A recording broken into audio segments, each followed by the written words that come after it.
Let us start with this when you're trying to find the sine of A plus B.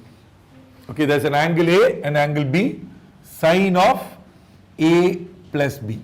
We can derive it, but right now I don't want to derive. Okay, we can derive each formula. In fact, your book, for example, and your school probably is doing a separate derivation for sine of A plus B, separate one for sine of A minus B, cos of A plus B, cos of A minus B, etc. Right? Actually, we don't need anything more than this formula. Because once you know this, you can derive everything else. So that's what I'm going to ask you to do now.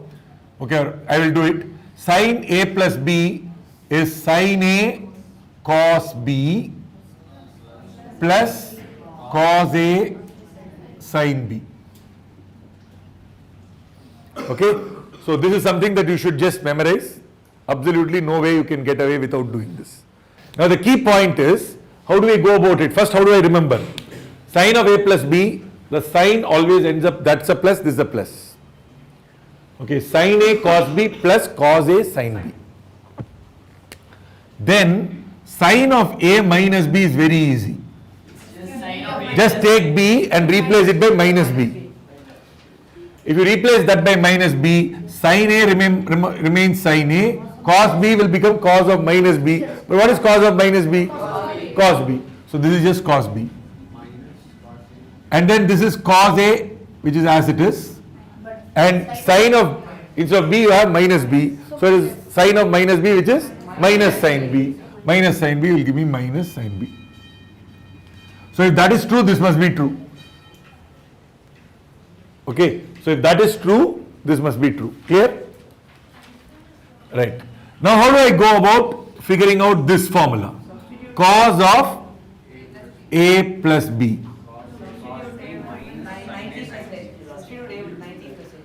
So here, now let's take this one.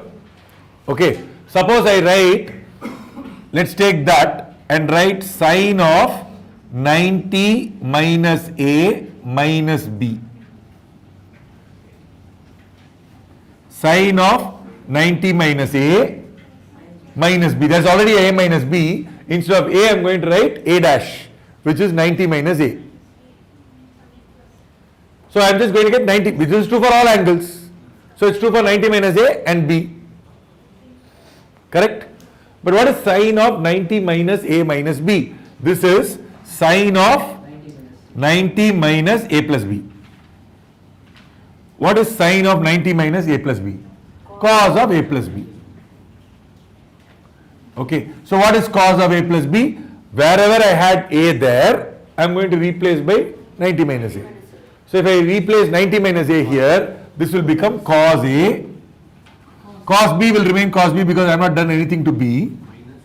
Okay, now there is a minus, and then this is going to become cos of 90 minus A, which is going to become sin A, and then sin B. Is that clear? By the way, you could have started with this formula and derived everything else. You could have started with this formula and derived everything else. You can start with that formula and derive everything else. So simple. My suggestion is remember this one. It's quite straightforward to move from there. Also suggest that you should remember all of these. They are just too fundamental to ignore. Okay. Let us notice something. Sine of A plus B has a plus. Okay. Cos of A plus B has a minus. It also has a cos minus sin. So the way to remember this is to say cos of A plus B is cos minus sin. Sin of A plus B is sin cos plus cos sin. Always AB. A minus B is straightforward. For sin of A plus B you have a plus, which makes sense. But cos of A plus B you have a minus. Wait a minute. Why should cos of A plus B end up with a minus? Well, we derived it, it was a minus. That's one way to think about it. It's a decreasing function. Yes, that's how you should think of it. Sine, when you increase the angle, the value of the sine goes up. Therefore a plus. Okay. Whereas with cos, when you increase the angle, the value of the cos goes down. So when I add a plus, this will turn out to be minus. So when I do a minus, what do you think should happen to cos? It will become a plus. Okay. So how do I derive that? That's easy. Cos of A minus B.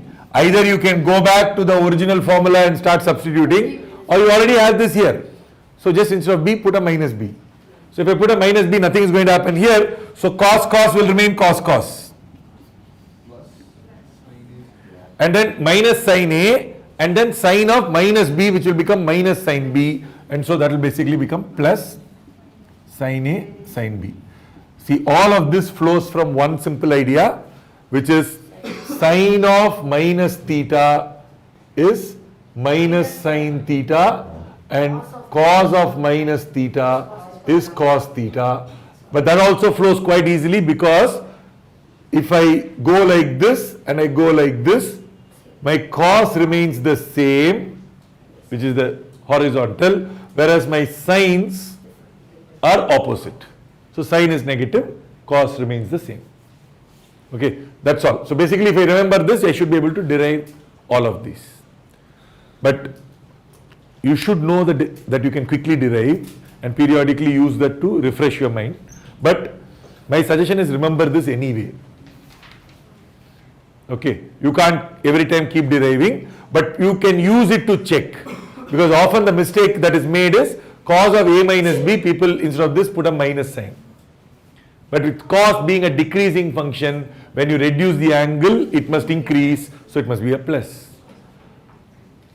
When you increase the angle, it must be a minus. And that will lead to other complications later, as we will see.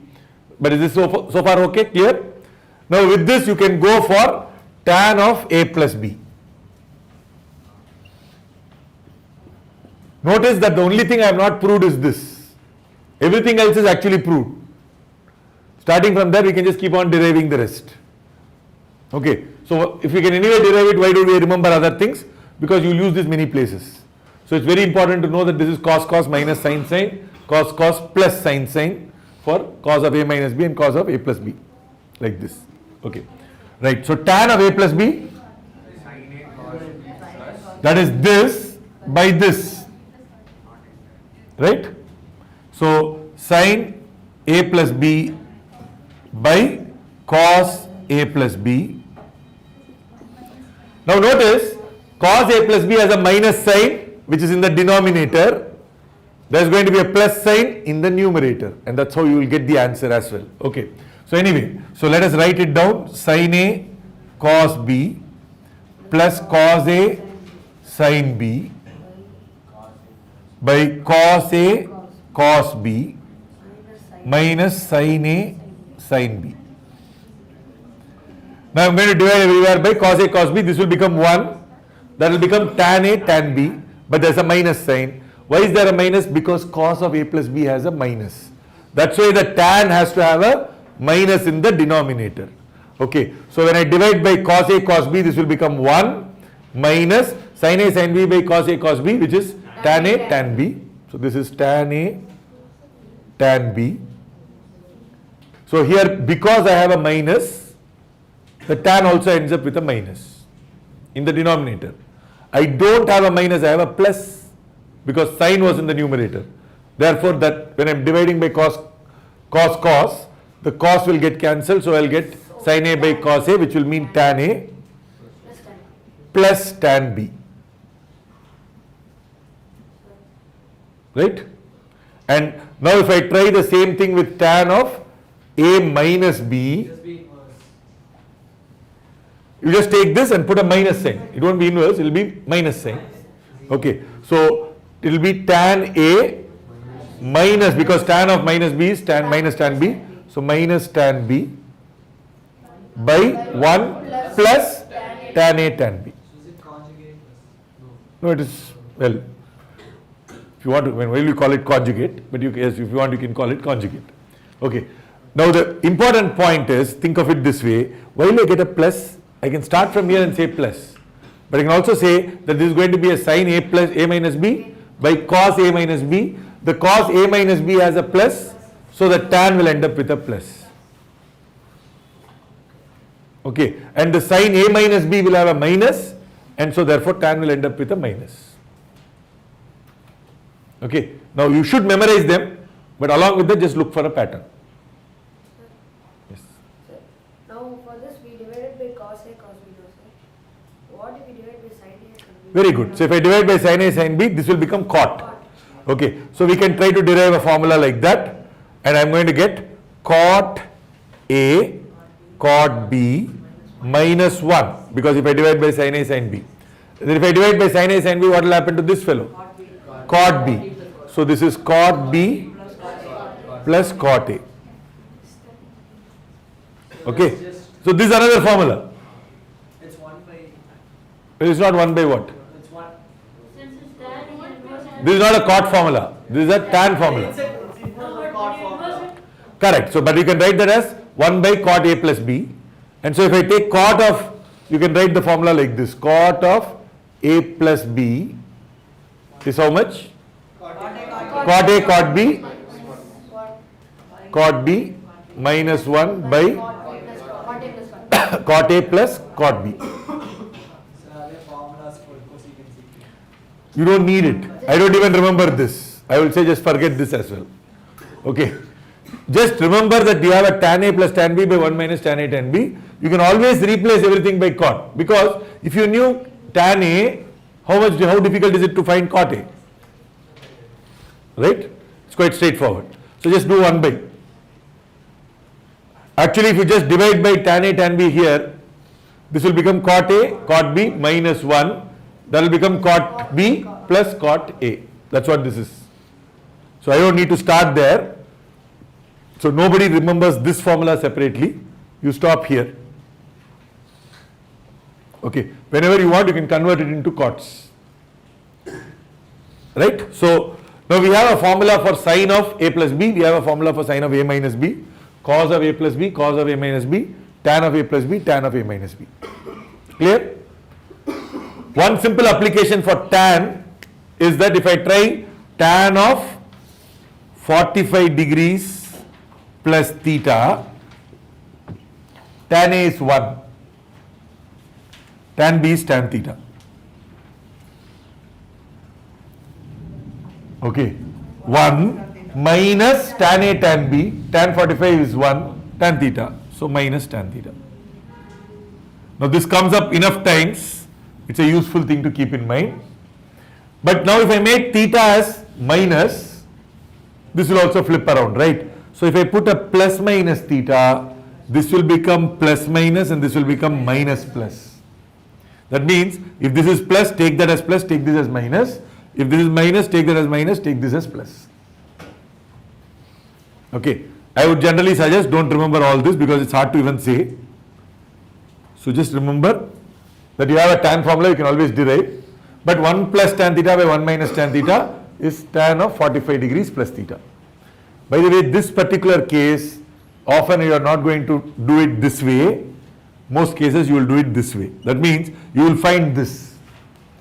And it should strike you, oh, 1 plus tan theta by 1 minus tan theta, this is tan of 45 degrees plus theta. The problem with trigonometry is not going the forward path. The problem is when you get something, it must strike you that, oh, this is actually that. Which means you must know the path so well that you can reverse direction. And the biggest use of trigonometry comes up in integration.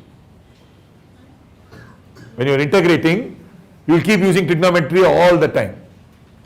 But it will always be in reverse. So that means you must know it so well that you can reverse it. Like suppose somebody says integrate this. Right? It should strike you that you can convert it to this. Because this integration will not be tough. Okay. So because this will be sine by cos, so you know the integration generally. But it's just 45 degrees plus theta. So that is harder, but this will be easier. Well, that's also not very hard. But generally, you should know that you can go from here to there, just like you're going from here to there. Is that okay? We are now going to do things in the forward direction. But generally remember that the backward direction is where we are going to use it more. Okay? Right.